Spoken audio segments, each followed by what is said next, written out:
안녕하십니까. 사사기 개관 세미나 2회차 오늘 함께 해주신 모든 분들 반갑습니다. 저는 참 즐거운 교회 담임 목사 여동한 목사라고 합니다. 지난번에 이어서 오늘 사사기 개관 세미나 2회차를 시작했습니다. 오늘 2회차의 내용은 사사기 본문에 있는 내용을 가지고 중요하다고 생각되어지는 묵상 포인트, 주제어들을 가지고 함께 전반적으로 좀 나누어 보는 시간을 가지려고 합니다. 1차 강의에서 말씀드렸듯이 사사기는 총 21장으로 구성되어 있고 3부 구조로 되어져 있습니다. 처음과 끝을 싸고 있는 이야기의 모음집 사이에 가운데 우리들이 너무나도 익숙하게 잘 알고 있는 사사들의 이야기가 속 내용물로 들어 있습니다. 마치 샌드위치 같은 구조다라고 저는 생각합니다. 그래서 1장 1절에서 3장 6절까지를 흔히 서문이라고 하고 3장 7절에서 16장 31절을 흔히 본문, 우리가 잘 알고 있는 이스라엘 사사들의 이야기가 들어있는 부분이라고 구분하고, 그리고 17장 1절서부터 21장 25절까지 결문, 그래서 또 새로운 이야기 두 개가 붙어 있습니다. 오늘 그 각각의 단락의 내용에 대해서 오늘 함께 나누도록 하겠습니다. 먼저 서문입니다. 1장 1절에서부터 3장 6절까지입니다. 서문은 두 개의 부분으로 나누어져 있다라고 얘기합니다. 하지만 잘 읽어보시면 그 두 개의 단락은 같은 내용을 이야기를 하고 있는 겁니다. 즉, 첫 번째 단락과 두 번째 단락이 같은 내용인데 두 번째 단락에서 조금 더 확대해서 설명하고 있다, 심화해서 가르치고 있다라고 이해하시는 것이 더 좋겠다는 생각을 갖습니다. 첫 번째 단락은 1장 1절에서부터 2장 5절까지를 얘기하고 두 번째 단락은 2장 6절에서부터 3장 6절까지를 이야기를 하는데, 특별히 두 번째 단락에서 이 사사기는 저자가 이 사사기 안에 넣고 싶은 이야기에 자기의 목소리를 가득 담아서 전달하고 있습니다. 그러니까 이 서문의 이야기의 해석의 포인트는 2장 6절에서부터 3장 6절까지 뒤쪽에 저자의 목소리에 좀 더 초점을 맞추고 이해한다면 쉽게 이해할 수 있는, 좀 더 명확하게 이해할 수 있는 부분이라고 생각합니다. 서문의 중요한 키워드는 이 두 개입니다. 새로운 세대다, 하나님께서 시험하신다라는 단어입니다. 새로운 세대라고 하는 이것은 첫 번째 단락과 두 번째 단락에 공의 시작할 때 이 이야기로 시작합니다. 1장 1절 그리고 2장 8절에서 10절, 여호수아가 죽었다, 그리고 하나님을 알지 못하고 하나님께서 이스라엘 위하여 행하신 일도 알지 못하는 새로운 세대가 시작되어졌다. 그들이 살아가는 환경은 이방인들이 함께 섞여 살고 있는 환경입니다. 1장에서 분명하게 쫓아내지 못한 이방 사람들에 대한 이야기들을 쭉 적고 있어요. 아마 여호수아서에서 하나님께서 다 점령했다고 분명히 말씀하시고 선언했는데 왜 점령하지 못한 땅이 있을까? 또 때에 따라서는 이방인 나라와 전쟁을 해서 승리도 하는데 왜 언제는 그들에게 쫓기거나 그들이 무서워서 내려오지도 못하는 일이 일어날까? 굉장히 궁금해지는 그런 대목입니다. 그런데 여기에 대해서 이 서문에서는 이방인들이 둘러싸인 환경 안에서 과연 이 새롭게 태어난 세대가 하나님에 대한 신앙과 신뢰 그리고 순종을 얼마나 중요하게 여기고 살아가는가, 그렇게 살아갈 수 있을 것인가에 대해서 초점을 두고 보며 그것을 하나님께서 시험하는 것, 즉 조금씩 양육하고 테스트하고 돌보시는 그런 이야기들이 사사기에 진행되어진다는 것을 서문에서 이야기하고 있다라고 이해하시면 되겠습니다. 저자의 목소리가 등장하는 두 번째 단락의 부분은 2장 1절에서부터 3장 6절까지인데, 먼저 2장 11절에서 23절에 보시면 거기에는 우리가 역사의 흔한 구도라고 얘기하는 4개의 구도가 아주 명확하게 나옵니다. 죄를 범한다. 우상 숭배가 죄다. 하나님께서 분노하시고 심판하신다. 대적의 손에 넘기신다. 그리고 긴 세월 동안 고통에 거한다. 괴로워하는 이스라엘 백성들이 하나님께 울부짖을 때 하나님께서 그들을 구원하시기로 작정하신다. 그래서 사사를 일으키신다. 그때는 언제냐? 회개의 때이고 또 고통 속에서 이스라엘 백성들, 새로운 세대의 이스라엘 백성들이 무언가를 배웠다라고 하나님께서 판단하실 때입니다. 그리고 사사가 일어나서는 반드시 구원의 역사가 일어납니다. 그런데 이 구원받은 새로운 세대의 이스라엘 백성들은 또 하나님을 잊어버리고 우상 숭배의 죄를 범합니다. 이 죄의 뿌리가 쉽게 벗어나지 못하는 아주 심각한 죄성이라는 것을 얘기합니다. 그럼에도 불구하고 하나님은 거듭해서 사사들을 일으키시고 하나님과 함께하는 사사들은 어김없이 하나님의 구원의 일을 이루어내신다. 이것을 요약하면 죄, 심판, 회개, 사사를 통한 구원, 평안, 그리고 또 반복되어져서 죄가 일어나는 이런 구조를 계속해서 이 사사기를 적은 저자는 분명하게 전달해주고 있습니다. 그러면 이 과정, 거듭되어지는 과정을 통하여서 우리는 무엇을 깨닫고 무엇을 알아가야 되는가? 3장 1절에서 6절에 보시면 이 단어가 거듭해서 반복되어집니다. 하나님께서 가나안 땅에 남겨놓으신 가나안 사람들을 통하여서 이스라엘 백성, 새로운 세대의 이스라엘 백성들을 시험, 훈련, 테스트하실 것이고 그 훈련, 테스트를 통해 이스라엘 백성들은 얼마나 하나님에 대한 믿음과 순종을 할 수 있게 되어지는지를 계속해서 점검해 갈 것이다라고 하나님의 뜻을 전달해 줍니다. 3장 1절에서 6절에 보시면 이 부분으로 얘기하지요. 이스라엘이 가나안 사람들과 섞여 살고 그들과 결혼 관계를 갖고 있는 가운데서 이스라엘은 과연 하나님을 선택하고 믿음과 순종의 모습을 보일 수 있을 것인가? 사사기를 읽는 우리들에게 이것을 주목해서 보라고 우리에게 미리 알려주는 겁니다. 지침을 주는 겁니다. 그리고 우리는 그 과정을 겪어가는 이스라엘 백성들 안에서 새로운 세대 이스라엘이 하나님을 알아가는 것, 그리고 새로운 세대 이스라엘이 하나님의 백성으로서의 정체성을 알아가는 아주 중요한 길을 걸어가는 것을 우리는 보게 될 것입니다. 이 길에 대한 규정이 바로 서문에서 이야기하고 있는 묵상 포인트입니다. 하나님께서는요, 우리가 하나님의 백성으로 제대로 살아가고 있는지에 대해서 늘 관심을 가지고 계신다라는 거죠. 그리고 그것이 굳건해지기 위해서, 굳건하게 하나님을 선택하게 하기 위해서 우리 안에 때로는 시험도 주신다라는 겁니다. 그리고 믿음은 그 시험 속에서 단련함을 통하여서 어떠한 가나안 가운데, 세상 가운데 살아갈지라도 변하지 않을 수 있는 믿음이 되어질 수 있고, 그것은 하나님을 깊이 더 알아가고 내가 하나님의 백성이라는 적재성을 확실하게 깨달아감을 통하여서 이루어지는 것이라는 것을 서문에서는 미리 우리들에게 알려주고 있다라고 생각하시면 되겠습니다. 그러면 이제 본문의 내용을 보겠습니다. 이제 이렇게 주제를 전하고 난 다음에 우리는 사사들의 이야기로 들어갑니다.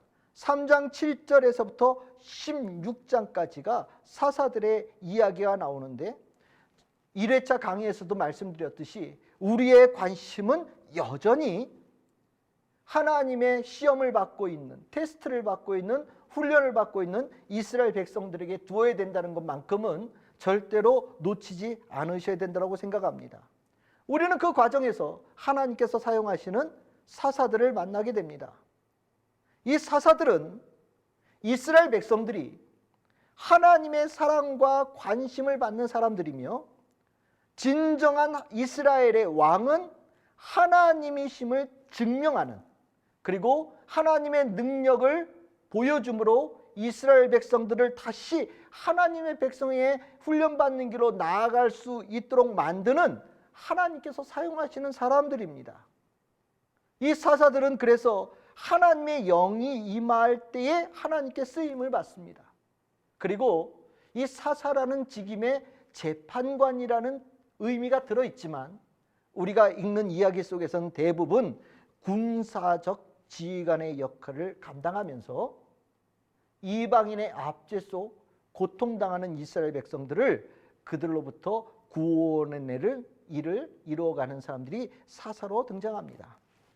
사사기 이 가운데 3장 7절에서 16장까지는 총 12명의 사사가 등장을 하는데 그 중에 6명은 길게 행적이 등장하는 사람들, 그래서 대사사, 6명은 간략하게 소개되어지는 소사사들입니다.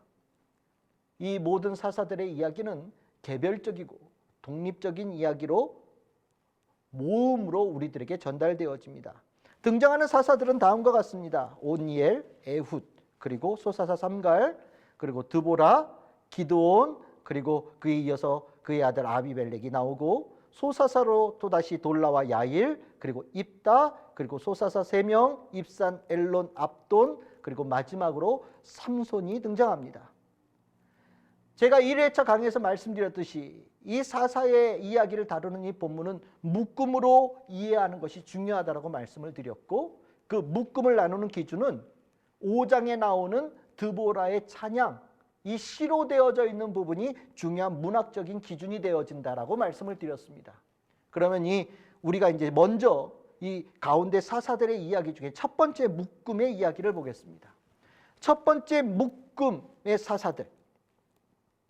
이 사사들은 온니엘, 에훗, 그리고 소사사인 삼갈, 그 드보라가 속합니다. 이 첫 번째 묶음의 사사들의 키워드는 표준, 용기, 그리고 어머니와 같은 사랑과 헌신입니다. 이 키워드는 각각의 사사 속에 드러나고 모범적이고 바른 이스라엘 백성의 버팀목으로 제 기능을 잘 수행하는 그 사사들의 성품, 중요한 요소들을 전달해 주고 있는 이야기입니다. 한마디로 잘한 사사들이 되겠죠. 그 사사들의 각각을 나눠보겠습니다. 첫 번째는 온니엘입니다. 3장 7절에서부터 11절까지 나오는 사사입니다. 모든 뒤에 나오는 사사의 표준이 되어지고 모범이 되어지는 사사입니다. 그의 활동도 그럴 뿐만 아니라 그에 대한 행적의 기록의 스타일도 그렇습니다. 아주 짧습니다. 7절서부터 12절, 1절까지니 얼마나 짧습니까? 근데 이 이야기 안에 모든 내용이 다 들어있습니다. 그의 사람의 댐데미는 이미 서문의 1장에 등장합니다. 갈렙의 조카이면서 드비를 점령하는 데 앞장서고 또 갈렙의 딸 악사와 결혼함을 통하여서 큰 축복을 받는 모습으로 등장을 합니다. 이 온니엘은 사사로서 가장 모범되어지는 모습일 뿐만 아니라 이후에 등장하는 모든 사사들의 평가의 기준이 되어지기도 합니다. 사사는 어떤 사사가 잘하는 사사냐? 한마디로 얘기하면 온니엘과 같이 하면 잘하는 사사입니다. 그리고 온니엘과 같이 한다면 하나님께서 크게 기뻐하시는 역사가 일어날 겁니다. 온니엘에 이어서 두 번째로 등장하는 사사는 에훗이라고 하는 사사입니다. 에훗은 3장 12절에서 30절까지 등장합니다. 뒤에 나오는 사사들에 비하면 길이가 그렇게 길지 않습니다. 이 에훗이라고 하는 사사의 키워드는 용기, 그리고 하나를 더 붙인다면 나를 따르라, 이런 단어가 되겠습니다. 사사는요, 용기가 있어야죠. 근데 이 용기는 나로부터 비롯되어진 용기가 아닙니다. 내가 다른 사람보다 힘이 세고 내가 아는 것이 더 많고 가진 것이 많아서 나오는 용기라면 하나님께서 사사들에게 원하시는 용기와는 다를 수 있습니다. 이 에훗에 대한 특징은 성경에서는 왼손잡이다라고 3장 15절에 우리에게 소개해 줍니다. 그럼 이 왼손잡이라고 하는 것이 무슨 의미일까요? 학자들 또 여러 생각들을 이야기하지만 전 개인적으로는 오른손에 혹 장애가 있는 것을 표현하는 것이 아닌가라고 생각합니다. 오른손에 장애가 있다는 것이 무엇입니까? 육체의 힘을 자기 마음대로 활용하는 것이 좀 어려움이 있고 그것을 또 집중시키는 것도 어려움이 있는 사람이라고 볼 수 있습니다. 때로는 위축되어질 수도 있는 사람이라고도 표현되어질 수 있겠지요. 그런데요, 그는요, 비록 오른손에 장애가 있는 왼손잡이였을지라도 사사직을 수행하는데 아무 문제가 없습니다. 왜냐하면 그에게 모든 것은 하나님께서 공급해 주시기 때문이지요. 그 약하고 약한 사람이 모압 에글론을 숙소에서 혼자서 처리하지 않습니까? 그리고 에브라임 산지로 가서 거기에 모여있는 이스라엘 백성들에게 당당하게 외칩니다. 나를 따르라. 여호와께서 너희의 원수들인 모압을 너희 손에 넘겨주셨느니라. 여러분들이 이 모습을 머릿속에 상상할 수 있기를 바랍니다. 용기 충만한, 정말 하나님께 쓰임받은 너무나도 평범한 사람이었지만 놀랍게 하나님을 일을 수행하며 구원자가 되어진 이 에훗은요, 사사에게 꼭 필요한 용기라고 하는 덕목을 우리에게 전달해 줍니다. 그 뒤에 나오는 삼갈은요, 이 에훗의 이 모습과 상당히 유사합니다. 3장 31절 딱 한 절 등장하는 소사사인데 거기에 보시면 이 소모는 막대기로 사사의 일을 수행했다라고 얘기합니다. 소모는 막대기로 쳤다라는 얘기가 무엇이겠습니까? 목동이란 이야기입니다. 원래 군인이 아닙니다. 들고 있는 것도 무기가 아닙니다. 그런데 그는 마치 전쟁에 능수능란하고 오랫동안 훈련을 받은 사람처럼 이스라엘 백성을 구원하는 데 나섰고 그리고 하나님께서 그를 통해서 구원을 이루시는 놀라운 일을 해낸 겁니다. 평범한 목동이었지만 그에게도 에훗처럼 용기가 있었던 겁니다. 그래서 에훗의 그리고 삼갈의 중요한 포인트는 용기라는 덕목에서 보셨으면 좋겠다는 생각이 듭니다. 그 다음으로 등장하는 사사는 드보라라고 하는 사사입니다. 4장과 5장에 등장하는 사사이지요. 이 드보라 사사에 대한 이야기에서 우리는 어머니와 같은 헌신과 사랑, 이 부분에 조금 더 집중해서 보았으면 좋겠다는 생각을 갖습니다. 이 드보라 이야기에는요, 압도적인 무력을 자랑하는 야빈이라고 하는 왕이 등장을 하고요, 그의 군대 장관 시스라라고 하는 사람이 등장합니다. 그리고 그들에게는 철병거 900승이라고 하는 어마어마한 무기가 소유하고 있었습니다. 이 엄청난 무력을 사용하는 야빈과 시스라 앞에 하나님께서 세우신 사사는요, 완전히 정반대입니다. 여선지자였던 드보라라고 하는 여성입니다. 4장 4절에서 5절에 보시면 그녀는 원래 드보라의 종려나무라고 하는 아마 큰 나무였던 것 같아요. 거기에 늘 상주하면서 옳고 그름을 판단해달라고 찾아오는 사람들에게 재판의 역할을 하고 하나님의 뜻을 전달했던 그런 여성 선지자였던 것 같습니다. 하나님께서 그 선지자에게 하나님께서 말씀하셨죠. 바락이라고 하는 사람을 찾아가서 하나님께서 그 바락을 세우시기를 원하신다라는 말씀을 전달하라고 얘기를 했습니다. 그런데 여러분들, 바락 찾아갔더니 어떻습니까? 용기가 없어요. 부들부들 떱니다. 하나님께서 원래 선택하신 사사는 바락이었을지 모르겠는데 바락은 그 용기 없음에 그리고 이스라엘을 사랑하며 헌신하겠다는 결단이 부족하였기에 그는 사사의 직함을 수행하지 못합니다. 그런데 그 순간 바락이 주저하니 이스라엘 백성들 어떻게 구원을 받을 수 있을까? 완전히 절망 아니겠습니까? 그런데 그 가운데 드보라가 나서죠. 여장부처럼 나섭니다. 드보라는 비록 전쟁을 모르는 여성이었지만 이스라엘 백성 사랑하고 하나님의 말씀을 신뢰하는 가운데 기꺼이 자기의 목숨을 내어놓는 헌신의 결단, 용기를 보여줍니다. 그리고 우리는 성경 이야기에서 잘 알다시피 정말 하나님께서 놀라운 일들을 행하셔서 그 철병거 900승을 무용지물로 만드시고 시스라의 군대를 완전히 무찌르는 이야기를 우리는 보게 됩니다. 그래서 드보라는요, 5장 7절에 보면 이렇게 불립니다. 이스라엘의 어머니다. 이스라엘의 어머니다. 드보라가 사사직을 수행하게 되어지는 모습에서 어머니와 같은 사랑과 헌신의 모습이 충만하여졌다라는 것을 아주 인상 깊게 보면서 드보라 사사에게 그 부분을 집중적으로 표현해주고 있습니다. 사사요? 사랑 없으면 안 되는 겁니다. 사사요? 헌신 없으면 안 되는 겁니다. 하나님을 사랑하고 신뢰하는 것도 물론 중요하지만 하나님께서 맡기신 양떼들, 이스라엘 백성들을 사랑하고 그들에서 헌신하겠다는 마음이 없다면 하나님의 마음을 대변하는 사사가 될 수 없는 거지요.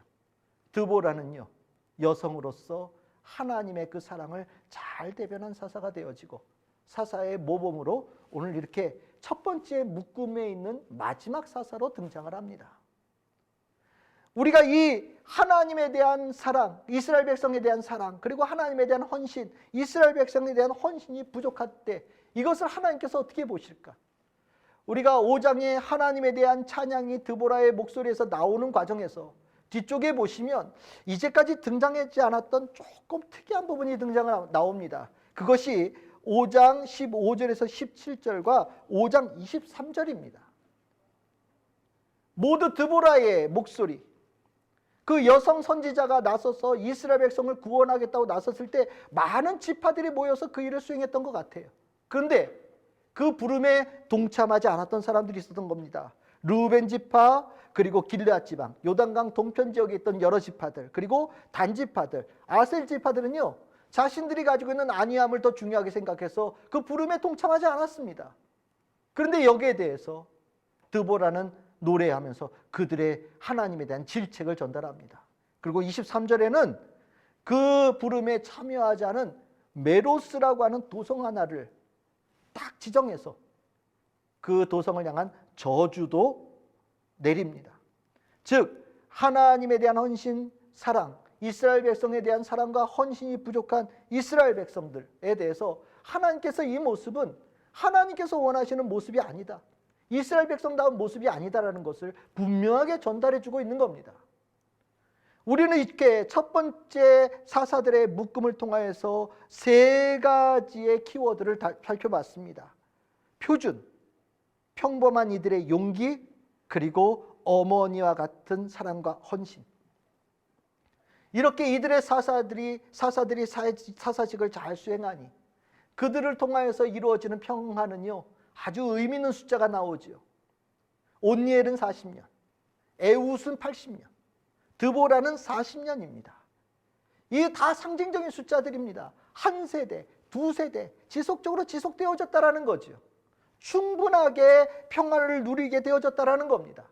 하나님께 회개하고 하나님께서 보내주신 사사를 통하여서 이스라엘 백성들은 하나님께서 주신 축복을 풍성하게 누릴 수 있는 충분한 시간들을 가질 수 있었다라는 겁니다.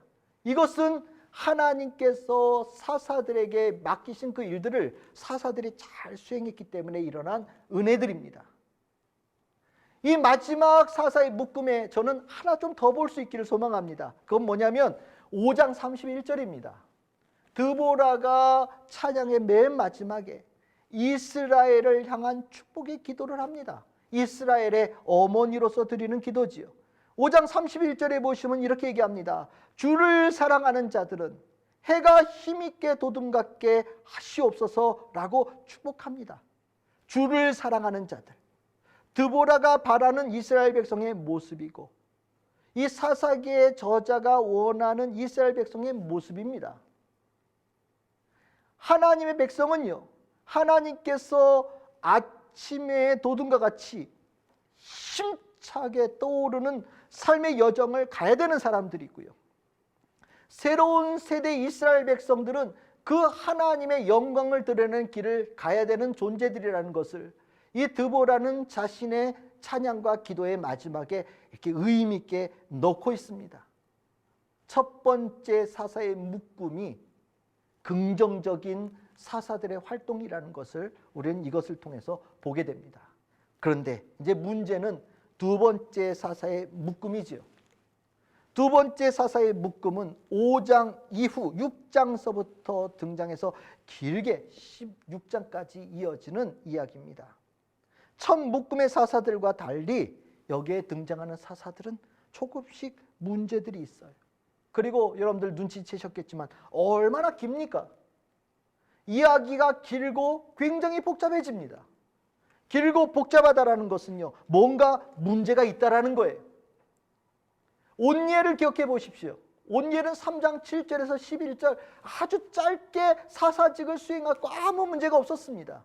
그런데 이야기가 길어질 때는 뭔가 부정적인 것들이 들어가고 뭔가 사건이 들어가고 갈등이 들어가고 하나님께서 그들을 통해서 뭔가 고민하는 모습들이 들어가는 것을 기록해 놓은 거지요. 잘 기억하신다면 사사기는 어둠의 책이고 오답의 노트거든요. 즉 이 사사기를 적은 저자는요, 아마 이 두 번째 사사의 묶음을 조금 더 집중적으로 보지 않았을까라는 것이 제 생각입니다. 두 번째 묶음에 등장하는 사사는 첫 번째가 기드온이고요, 두 번째 중요한 사사는 입다라는 사사가 되고 세 번째는 삼손이라는 사사입니다. 그리고 5명의 소사사 돌라, 야일, 입산, 엘론, 압돈이 등장합니다. 그럼 우리 각각의 사사들의 부분을 좀 보겠습니다. 첫 번째입니다. 기드온과 아비멜렉. 6장에서 9장까지에 등장하는 사사입니다. 실은 아비멜렉은 사사가 아니지요. 그러니까 우리는 기드온의 이야기를 아비멜렉까지 이어서 볼 수 있어야 됩니다. 우리는 기드온을 딱 끝내서 읽으려고 하는 경우들이 생기는데 성경은 그렇게 적은 게 아닙니다. 기드온은요, 아비멜렉까지가 기드온의 영역이에요. 그러면 이 전체 기드온의 이야기의 키워드는 뭐가 되겠습니까? 교만함입니다. 그리고 그 교만함이 권력력으로 이어진 겁니다. 교만함 그리고 부당한 권력력이 이스라엘 백성들에게 어떤 영향을 끼쳤을까요? 가시나무가 왕이 되어지니 이스라엘 백성들이 압제 속에서 고통을 당합니다. 이것이 기드온과 아비멜렉 이야기의 키워드라고 저는 생각합니다. 여러분들 기드온 이야기를 보십시오. 기드온 이야기를 보시면 이스라엘 백성이나 사사나 다 미흡합니다. 이스라엘 백성들은요, 미디안 족속이 무서워서 산으로 도망가서 동굴에서 삽니다. 7년밖에 지나지 않았는데 완전히 진멸될 위기에 들어가요. 그러면요, 우상 숭배는 어떻습니까? 이 기드온의 아버지 요아스가 알고 봤더니 바알제단과 아세라상의 주인처럼 등장하지 않습니까? 이스라엘 백성들 안에 영적인 혼란도 정말 아주 심각해지는 겁니다. 근데 하나님께서 기드온을 사사로 선택하셨다고 하나님께서 부르셨는데 기드온 어떻습니까? 완전히 겁쟁입니다. 또 의심은 얼마나 많은지, 하나님께서 나를 부르셨는지 안 부르셨는지, 승리할 것인지 거듭거듭해서 하나님을 불신하는 가운데 증거를 달라고 떼를 씁니다. 물론 믿음이 부족한 것 하나님께서 이해하시니까 그것을 계속해서 공급하시지만, 분명하게 기드온 이야기에서 나와 있는 중요한 초점은 이스라엘 백성들도 아무 힘이 없고요, 심지어는 사사도 너무 미흡합니다. 완전히 겁쟁입니다. 그러고 나니까 이 기드온 이야기의 모든 구원은 누가 하신 것이 됩니까? 하나님께서 하신 것이 됩니다. 그리고 그 하나님께서 하시고 하나님께서 승리하셨으니 그 승리에 대한 영광도 누가 받으셔야 됩니까? 하나님께서 받으셔야 되는 거죠. 하나님께서는 이 기드온 이야기를 통하여서 하나님께서 모든 것을 다 할 테니 사사는 그냥 조그만한 일, 내가 너에게 맡긴 조그만한 일만 수행하라고 당부하십니다. 실은 기드온은 이 전쟁의 승리에서 내세울 것이 별로 없는 사람이지요. 악조건 속에서 하나님은 자신의 능력, 이스라엘 백성을 향한 사랑을 증명하는 기회로 삼으셨고, 하나님께서는 그것을 모든 것을 다 동원하셔서 이스라엘 백성들에게 경험케 하셨습니다. 우리 잘 알지 않습니까? 미디안 족속과 전쟁을 하려고 32,000명이 모였는데 정작 전쟁에 참여한 숫자는 300명입니다. 그 300명으로 줄이라고 할 때 하나님께서 하신 말씀이 뭡니까? 7장 2절입니다. 여호와께서 기드온에게 이르시되 너를 따르는 백성이 너무 많은즉 내가 그들의 손에 미디안 사람을 넘겨주지 아니하리니 이는 이스라엘이 나를 거슬러 스스로 자랑하기를 내 손이 나를 구원하였다 할까 함이니라. 무슨 얘기입니까? 승리 이후에 하나님께서는요, 이 승리가 교만함으로 이어지고 이 교만함이 하나님을 거스르는 것으로 이어질 수 있다는 것을 이미 알고 계셨어요.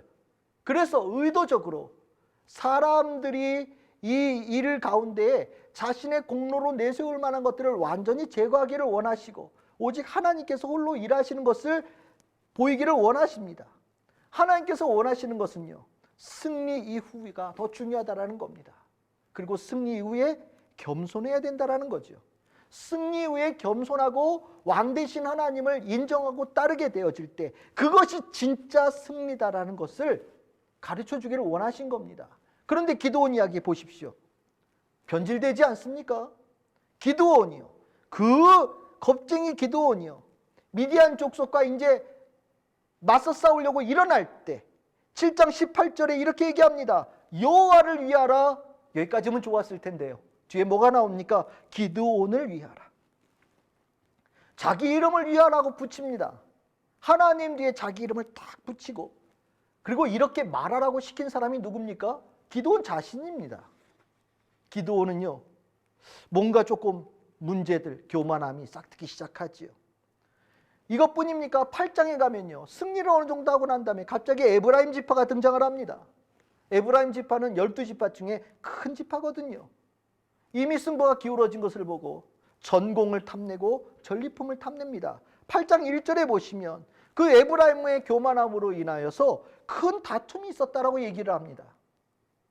이스라엘 안에도 뭔가 교만함이 꿈틀거리고 올라옵니다. 이것뿐입니까? 기드온은요, 점점점 어깨에 힘이 들어가기 시작하고 자기를 높이기 시작하면서 자기에게 호의를 베푸지 않은 사람들에게 무자비하게 대합니다. 8장 16절과 17절에 보시면 자기에게 호의를 베풀지 않았다고 숫곳 분해할 사람들을 징벌하고 죽였다라고 얘기합니다. 이것은 우리가 사사에게 기대했던 모습은 아닐 겁니다. 사사는 자기의 백성들을 구원하는 사람이지 자기의 백성들을 자기에게 홀대했다고 죽이는 사람이 되어서는 안 되지요. 그런데 이 기드온은 그 일을 처음 등장하는 이야기가 나옵니다. 그 뒤에 나오는 이야기는 좀 더 심각해집니다. 이스라엘 백성들이 기드온에게 왕이 되어달라고 요청합니다. 8장 22절 23절입니다. 물론 기드온은 거절합니다. 그런데 왜 이런 얘기가 나왔을까요? 기드온에게 왕처럼 보이는 모습이 있었기 때문입니다. 아무것도 없는데 그런 얘기가 나오지 않죠. 기드온은요, 왕처럼 으스대며 살았던 것이 분명합니다. 그런데 이 노골적으로 권력욕을 아직 가지 못하다 보니 그 다음에 다른 것이 들어오죠. 그것이 8장 26절에서 27절입니다. 전리품의 일부를 요구합니다. 물욕에 휩싸입니다. 그리고 그 받은 금은 1700세겔을 모아서 에봇을 만들지요. 에봇을 만든 목적이 무엇입니까? 자기 집에다 두는 겁니다. 그리고 사람들이 자기 집에 찾아오도록 만드는 도구로 삼습니다. 즉 기드온은요, 왕이 되어지는 것은 일단 거절했지만 실질적으로 살아가는 모습은 왕처럼 살았던 거고요. 거기에 우상의 숭배까지 더해지는 죄를 범합니다. 뭔가 문제가 생기지 않습니까? 8장 27절 마지막에 이렇게 얘기합니다. 기드온과 그의 집에 올무가 되었다.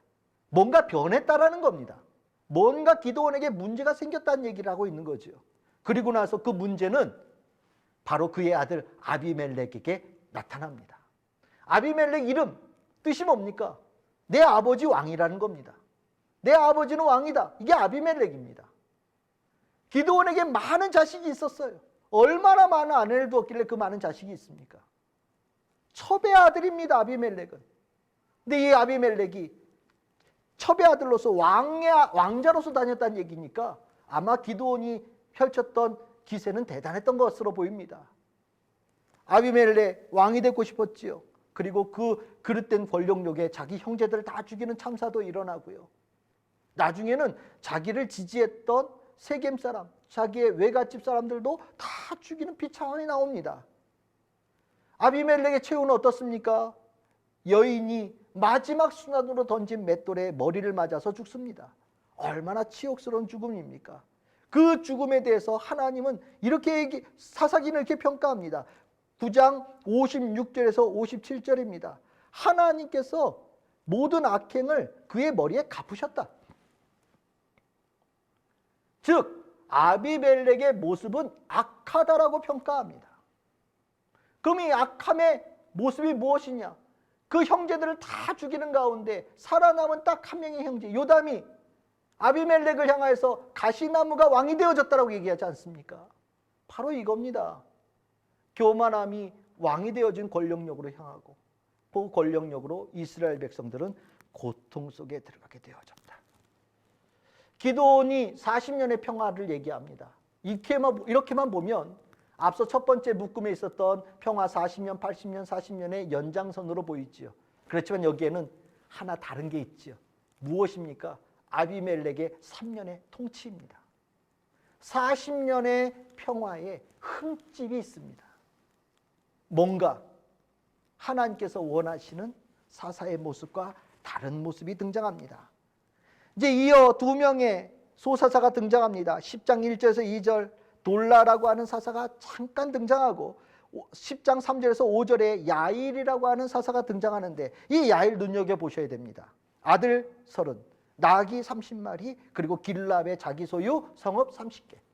무슨 얘기입니까? 왕국입니다. 실질적으로 사사가 왕처럼 살았다는 겁니다. 물욕을 채우고 많은 자식들을 거느리고 자기의 소유가 넘쳐나는 사사의 모습이 소사사에게 드러납니다. 기드온과 아비멜렉에 있었던 그 어그러진 사사의 모습이 이어지는 것이 야일에게 있다라고 보셔도 좋겠다는 생각이 듭니다. 이제 두 번째 묶음 사사의 두 번째 사사 입다를 볼 차례입니다. 입다 사사의 이야기에서 포인트는 부정확한 믿음 그리고 그것으로 인해서 이스라엘 백성이 갖는 슬픔입니다. 입다의 이야기에서 이스라엘 백성들은요 정말 완전히 무너집니다. 이스라엘 백성이 이 사사기에서 참 무너진 모습이 거의 밑바닥까지 내려간 모습들이 등장하는데 그 증거는요 10장 6절입니다. 10장 6절에서 나오는 이스라엘 백성들이 섬기는 신들의 목록은요 어마어마합니다. 바알, 아스타롯, 아람의 신들, 시돈의 신들, 모압의 신들, 암몬의 자손의 신들, 블레셋 사람의 신들을 섬기고 여호와를 버리고 그를 섬기지 않았다라고 얘기합니다. 참 어마어마하지 않습니까? 이러고 나니 하나님께서 그들이 구원을 부르짖을 때 하나님께서는 10장 13절 14절 나 못한다 라고 얘기하실 정도가 되어졌으니 나는 너희들을 구원하지 않겠다. 너희들이 섬겼던 그 신들에게 가서 구원을 청하거라. 하나님께서 구원을 거절할 정도니 이들이 이스라엘 백성들이 가졌던 이 모습이 얼마나 무너졌는지를 여러분들 상상하실 수 있어야 됩니다. 사사는 어떻습니까? 이제까지 사사는 하나님께서 먼저 사람을 택하셔서 세웠습니다. 그런데 입다의 이야기에서는요 반대가 되어져요. 길르앗에 있는 장로들이요 자신들을 위하여서 나가서 맞서 싸울 장수를 구합니다. 먼저 통치자를 구하고 사사를 지들이 세우는 쪽으로 나아갑니다. 사람들이 세우는 사사가 되어진 거지요. 이거는요 사사에 대한 이제까지 공식도 무너지는 게 됩니다. 그런데 세워진 사사가 누굽니까? 바로 입다입니다. 입다 11장 1절에서 3절에 보시면 평가가 아주 험합니다. 큰 용사긴 한데 한마디로 기운도 세고 전쟁도 능한 건 맞는데 결격 사유는 뭐 수도 없이 나옵니다. 기생이 길르앗에서 낳은 아들이고 이스라엘 백성들이 너는 이스라엘 백성 아니야 쫓아냈던 사람이고 그리고 불량배들의 우두머리가 되어져서 다른 곳에 사는 사람입니다. 그런데 하다 찾다 없으니까 길르앗의 장로들이 찾아간 거지요. 입다가 왜 사사가 되겠다고 결단합니까? 뭐 이스라엘 백성을 사랑해서요? 아닙니다. 하나님을 사랑해서요? 아닙니다. 목적은 딱 하나입니다. 나를 쫓아낸 이스라엘 백성의 통치자가 되고 싶어서 합니다. 그러니까 여기 믿음도 없고 사명도 없습니다. 혹시 나가 전쟁하고 난 다음에 혹시 나를 버릴까 봐 공증까지 합니다. 사사기 11장 9절에서 11절 보시면요. 장로들과 이런저런 이야기를 하면서 사사로 세워지는 것, 통치자로 세워지는 것에 대해서 확정을 받은 다음에 미스바에 가서 여호와 앞에서 다 말했다라고 얘기합니다. 그러니까 신의 이름으로 공증을 한 겁니다. 입다는요, 믿음 없었던 사람이에요. 신뢰도 없었던 사람입니다. 불신으로 가득한 사람이에요. 이것이요, 얼마나 또 새로운 문제를 만드는가. 더 큰 문제는 입다의 신앙 아닙니까? 그의 신앙은요, 완전히 가나안화되어 있습니다. 그가 이제 여기 문제가 되는 내용이 나오지요. 전쟁에 이겼냐 졌느냐는 별로 중요하지 않은 거예요. 우리는 이미 알고 있습니다. 중요한 게 나오는 게 뭐냐면 새로운 겁니다. 서원입니다. 서원할 수 있지요. 근데 이 서원이 올바르지가 않아요. 인신제사의 서원입니다. 여러분들이 인신제사의 서원이 나온 타이밍을 보셔야 돼요. 하나님께서 입다에게 여호와의 영을 내리셨습니다. 내리셨는데 입다는요, 그 여호와의 영이 임한 것에 대해서 신뢰를 갖지를 못해요. 11장 29절에서 31절입니다. 그래서 혹시 질까봐 하나님 앞에 인신제사의 서원을 드리죠. 완전히 가나안화된 신앙의 전형적인 모습을 보입니다. 사사가 이렇게 무너졌어요. 여러분들, 이 뒤에 나오는 이야기, 승리를 했는데요, 기쁘지가 않아요. 승리를 했는데 슬픔이 길라 땅을 덮습니다. 왜냐고요? 입다의 딸 무남 동료가 죽어야 되거든요. 가장 사랑하는 딸입니다. 입다가 돌아올 때 누가 제일 먼저 맞이하겠습니까? 입다 미워하는 사람은 나타나지도 않을 겁니다. 입다 사랑하는 사람이 제일 먼저 뛰어오겠지요. 근데 그를 인신제사로 드리겠다고 서원했으니 이거는요, 실은 알면서 했다. 자기의 승리를 위하여서 가장 사랑하는 자를 희생시켰다라고 얘기할 수 있을 겁니다. 그렇게 입다는요, 참 무정한 사람이었던 것이 분명합니다. 입다의 딸이요, 그 서원을 이행합니다. 참 이것도 참 대단한 결심인데 어찌되었든 11장 39절 40절에 보시면 2달 만에 돌아온 입다의 딸, 자세하게 얘기 안 합니다. 서원을 행하였다라고 얘기합니다. 죽었다라는 거죠. 그리고 나서 모두 다 슬퍼합니다. 해마다 슬퍼합니다. 나흘씩 슬퍼합니다. 이스라엘 땅에 슬픔이 덮친 겁니다. 입다가 사사일을 제대로 못하니 슬퍼지는 거지요. 그러면 이게 한 지역에만 일어난 일로 국한되어지느냐? 여기 하나가 더 얘기가 나옵니다. 그것이 바로 12장에 나오는 이야기입니다. 여기에 또 문제가 되어지는 에브라임 지파지요. 에브라임 지파가 욕심을 냅니다. 전리품 그리고 전공을 나누기를 원하고 조금 더 강하게 압박합니다. 입다가요, 요단강 나루에서 이 에브라임 지파 사람 죽인 숫자가 42,000명입니다. 어마어마한 숫자입니다. 에브라임 지파가 거의 멸절될 정도의 위기까지 갑니다. 왜 그랬을까요? 물론 입다 입장에서는 미워서 그렇겠죠. 분노한 겁니다. 근데 우리 잘 생각해 봅시다. 우리가 사사기가 어떤 체제에서 움직여진다고 그랬습니까? 12지파의 지파 체제입니다. 12지파가 공동체예요. 다 한 가족입니다. 그런데 입다는 머릿속에는요, 그 개념 없습니다. 에브라임 지파가 멸절되어지는 것에 전혀 마음 쓰지 않습니다. 입다의 마음속에는 12지파 체제에 대한 생각이 아무것도 없습니다. 에브라임 지파가 42,000명이 죽었으니 이스라엘 땅에 드리워진 슬픔이 얼마나 컸을지 여러분들 느낌이 오시지요? 맞습니다. 입다의 이야기는요, 이렇게 슬픔으로 끝나요. 부정확한 믿음, 올바르지 않은 믿음을 가진 입다가 사사가 되어져서 이스라엘 땅에 오히려 기쁨 대신에 슬픔을 가져옵니다. 입다의 이야기가 끝날 때는요, 6년 다스렸다는 얘기만 나오고 몇 년 동안 평화가 이루어졌다는 얘기도 나오지 않아요. 그만큼 이스라엘 백성 사사로 인하여서 오히려 고통당하는 이야기가 이어지는 겁니다. 점점 어두워지는 이야기를 여러분들이 느끼실 거라고 생각되어집니다. 입다 다음에 나오는 3명의 소사사, 입산, 여기 보십시오. 아들 30, 딸 30. 그런데 문제는 뭐라고 얘기합니까? 전부 다 밖에 있는 사람들하고 결혼을 시킵니다. 며느리를 데려오고 사윗감을 데려옵니다. 이방인과의 넓은 혼인관계, 이 사사 집안에서 일어난 일입니다. 자식이 많은 것도 이상하고 혼인관계도 이상합니다. 가나안화 되어져 가는 거죠. 입다에게 있는 모습과 비슷한 겁니다. 엘론에게는 특이한 상이 나오지 않지만 압돈을 보십시오. 아들 40, 이제 또 손자까지 나옵니다. 손자 30, 나귀 70마리. 3대에 걸쳐서 하나님께서 압돈에게 주신 사사의 영향력이 이어집니다. 점점 사사들은요, 가나안화 되어져 가고 권력을 세습하기 시작하고 물질이 넘쳐나기 시작합니다. 뭔가 사사들이 이제 이스라엘 백성의 버팀목이 되어지는 것에 한계가 느껴집니다. 그리고 그 절정은 13장에서 16장까지 길게 나오는 마지막 사사 삼손입니다. 이 삼손의 키워드는 언약입니다. 그리고 힘입니다.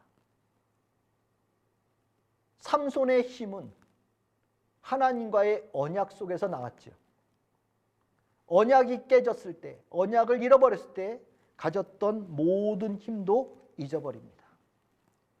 삼손의 탄생 이야기부터 죽음 이야기까지, 이제까지 사사 이야기는 없었던 겁니다. 탄생부터 죽음까지입니다. 그리고 중간에 나실인이라는 구별되어진 삶의 정체성을 아주 강조합니다. 13장 2절에서 5절에 나옵니다. 태어나지 못할 때 마노아라고 하는 자, 그 아내를 통하여서 이 서원이 일어나죠. 삼손의 삶은요, 태어날 때부터 언약의 삶이었습니다. 힘도 셌지요.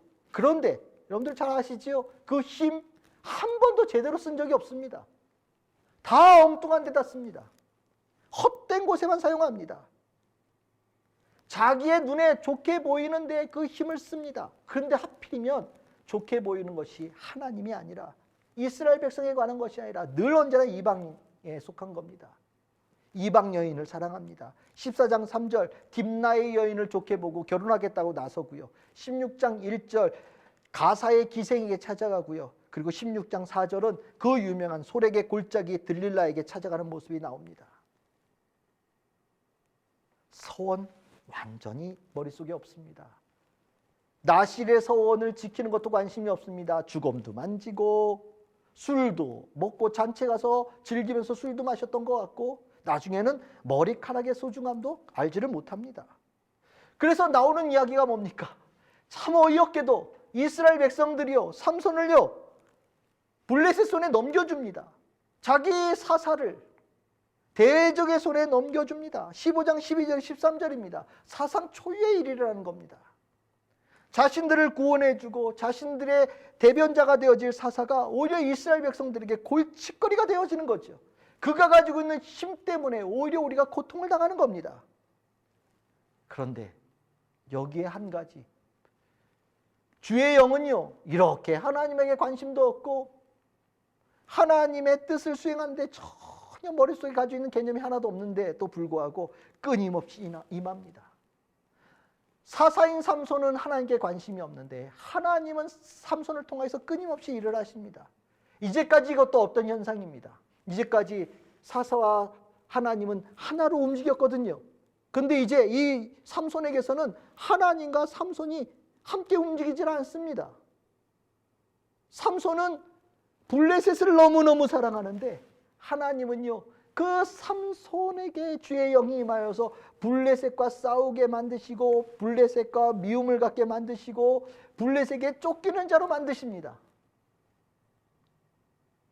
하나님의 영은요, 끊임없이 그의 삶에 임하여서 힘 있는 자로 만들어 가시지요. 참 아이러니한 일들. 도대체 서약을 지키지 않는데도 불구하고, 서약에 대한 관심이 없는데도 불구하고 어떻게 주의 영은 내내 임하고 힘은 계속해서 세게 유지되어지는가? 우리는 굉장히 의아하게 봅니다. 그런데 이게 계속할 줄 알았는데 그게 아니었죠. 하나님께서 주시는 은총이 딱 끊어지는 때가 등장합니다. 그게 언제냐? 마지막 남은 나실인의 서원의 상징인 머리털을 잃어버렸을 때입니다. 실은 나실인의 서원의 내용은 이미 삼손은 다 잊어버린 지 오래예요. 그런데 마지막 형식 하나가 남았던 겁니다. 근데 이 형식마저 소중하게 여기지 않을 때 거짓말처럼 삼손에게 있었던 모든 힘이 일순간에 사라집니다. 성경에서는 그것을 뭐라고 표현하냐? 주께서 떠나셨기 때문이라고 표현합니다. 16장 20절에서 21절입니다. 그리고 나니 블레셋의 오락거리, 조롱거리로 전락되어지는 삼손이 되어집니다. 우리는 여기서 분명하게 보게 되어집니다. 삼손이 나실인의 서원은 모두 잊었지만 그 자그마한 모퉁이, 자그마한 조각 하나만 가지고 있었음에도 하나님은 그에게 끊임없이 사랑을 베풀어 주셨다. 하지만 그가 마지막 남은 그 조각마저도 소중하게 여기지 않을 때 하나님께서 삼손에게, 하나님께서 나실인에게, 하나님께서 이스라엘 백성에게 주셨던 모든 축복이 거짓말처럼 일순간에 사라지는 일들이 일어나더라. 결국 이 가운데 깨닫게 되어지는 것은 무엇입니까? 모든 힘의 근원은 하나님께로부터 비롯되어졌다는 것을 이야기하는 것이죠. 하나님 없는 삼손은 아무것도 아닌 겁니다. 결국 삼손이 이렇게 무너진 것처럼 하나님의 약속을 잊어버리고 하나님 백성 정체성을 잃어버린 이스라엘 백성들 소망이 없어지는 겁니다. 그런데 이 삼손의 이야기는 마지막이 의미가 있죠. 하나님의 사랑은 끝나지 않지요. 머리카락이 자라듯이 하나님과의 관계도 언제든지 다시 시작될 수 있다는 것이 사사기의 저자의 중요한 가르침입니다. 깨졌다고 끝이냐? 사라졌다고 이제 완전히 없어지는 거냐?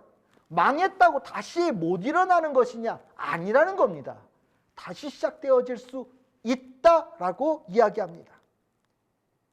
그것은 내가 가졌던 하나님과 언약의 중요함, 하나님께서 나에게 베푸신 모든 은혜가 나실인의 서원 안에 있었다라는 그것, 그리고 회개하며 하나님께 은혜를 찾을 때에 하나님께서는 기다렸던지 임하시고 그에게 다시 능력을 베풀어 주신다라는 것.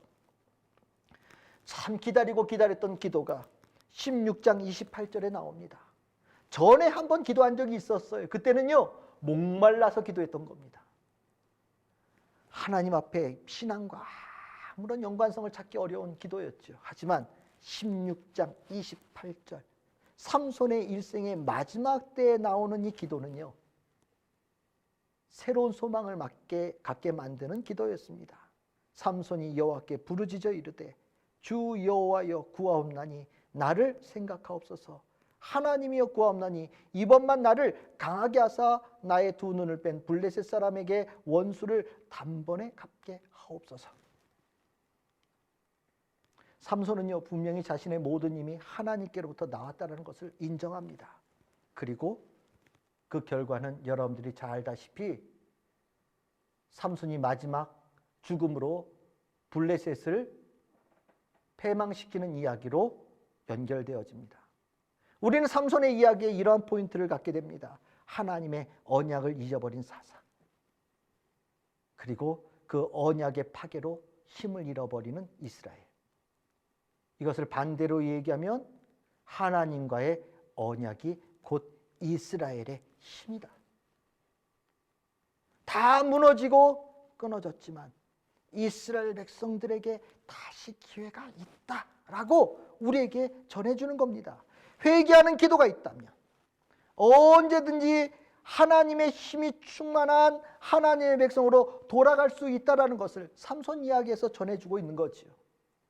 이렇게 우리는 이제 삼손의 이야기를 끝으로 사사 이야기의 두 번째 묶음을 마치게 됩니다. 사사들에게 심각한 문제들이 발생하고 이를 통하여서 이스라엘 백성들이 오히려 더 어려워지는 상황 속에 빠집니다.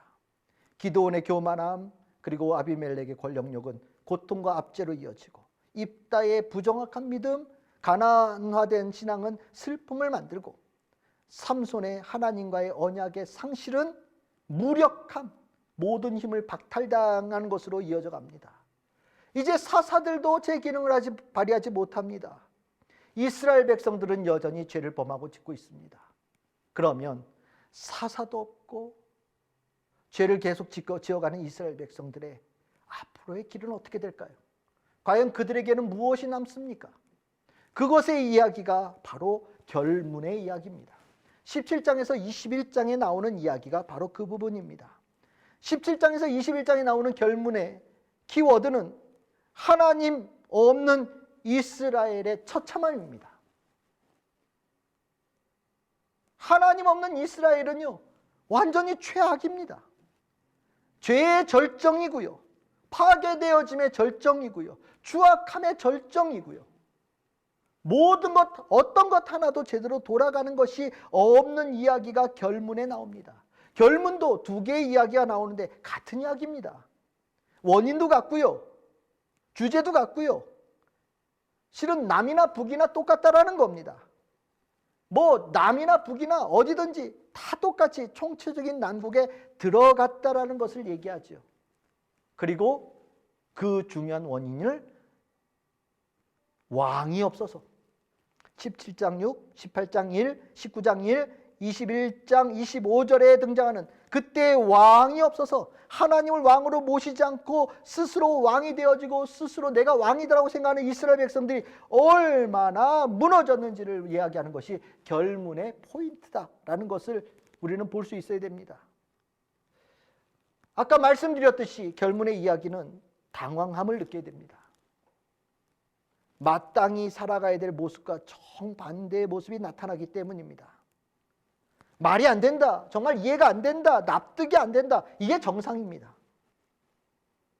정말 자세하게 다루기도 민망한 내용들이 가득하기 때문에 최대한 축약해서 한번 다뤄보겠습니다. 첫 번째 이야기는 17장과 18장에 나오는 이야기입니다. 미가라는 사람, 단지파, 그리고 사이비 같은 제사장 나옵니다. 도둑질로 시작되어지죠. 그리고 도둑질로 우상을 만들고요, 그 우상을 자기 집에 세워놓고 어디 떠돌이 청년 하나 레위인을 제사장으로 세워놓습니다. 단지파는 하나님께서 약속하신 땅을 버리고 딴 땅으로 가는데 그 찾은 땅이 너무 평화로운 땅이에요. 하나님께 주신 땅도 아닌데 가서 자기가 것으로 삼겠다고 결단합니다. 그리고 북으로 올라가는 과정에 자기에게 호의를 베풀었던 미가 집에 찾아가지요. 그리고 그의 집에서 우상들을 훔쳐갑니다. 그리고 그 제사장은 단지파의 제사장이 훨씬 더 낫겠다라는 생각에 단지파를 쫓아갑니다. 단지파는 북에 올라가서 라이스라고 하는 곳에 평화롭게 살던 사람들을 진멸시키고 자기 땅으로 삼습니다. 여기 뭐가 올바른 게 있습니까? 하나도 올바른 게 없습니다. 충격이지요. 여러분들 여기 더 충격적인 내용이 뭔지 아십니까? 그 사이비 같았던 제사장이 모세의 아들이고요, 모세의 손자고요, 게르손의 아들 요나단이라고 소개되고 있다는 겁니다. 18장 30절 31절입니다. 모세의 손자가요, 이 사이비 같은 제사장입니다. 그만큼 이스라엘 백성들이 얼마나 무너졌는지를 아주 명확하게 보여줍니다. 그리고 단지파는요, 포로로 끌려갈 때까지, 나중에 이스라엘 백성들이 포로로 끌려갈 때까지 단지파에 소속되어져 있는 전속 제사장으로 끊임없이 가문이 이어졌다라고 얘기를 합니다.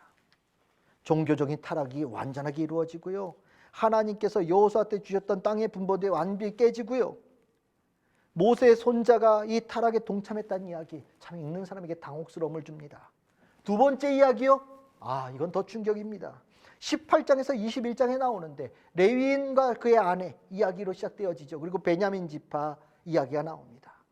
레위인과 그의 아내 뭐 어쩌고 저쩌고 해서 집으로 돌아가는 길에 밤이 어두워서 우리로 말하면 예루살렘에 잘 것이냐 아니면 기브아에 잘 것이냐 선택하다가 그래도 하나님의 백성이 살고 있는 기브아가 낫지 않겠냐 그래서 기브아를 선택했더니 그 기브아가 하나님의 도성 베냐민 지파의 땅이었지만 정말 흉악한 곳이었더라.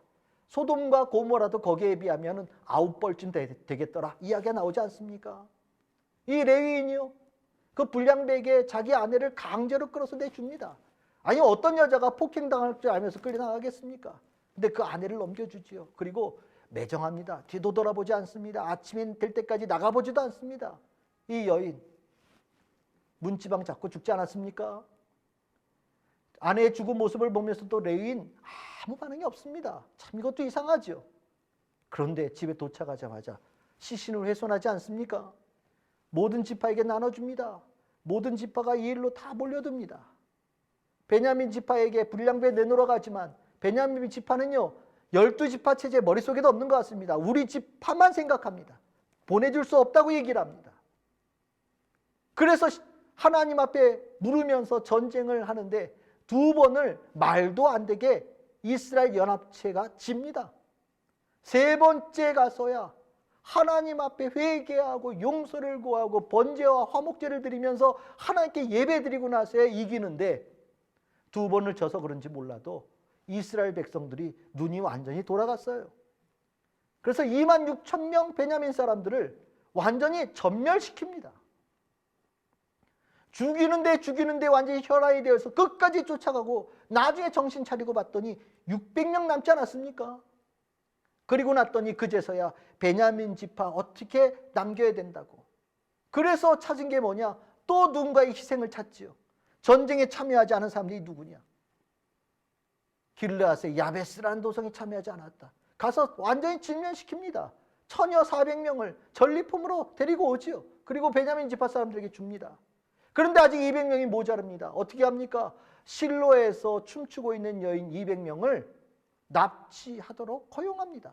그리고 합법화합니다. 여러분들 여기에 무슨 하나님의 백성다운 모습이 있습니까? 하나님의 말씀, 율법, 언약 하나도 보이지 않습니다. 아마 이것을 적고 있는 사사기의 저자도 적으면서 본인도 놀란 것 같습니다.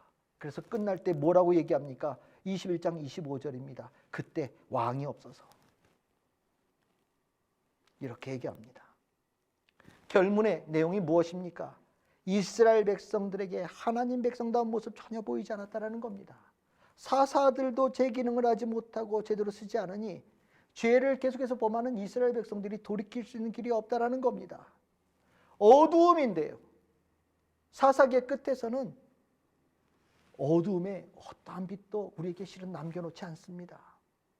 서문에서 보았던 이스라엘과 결문에서 보고 있는 우리 이스라엘 둘을 이제 우리는 비교해야 됩니다. 어떻습니까?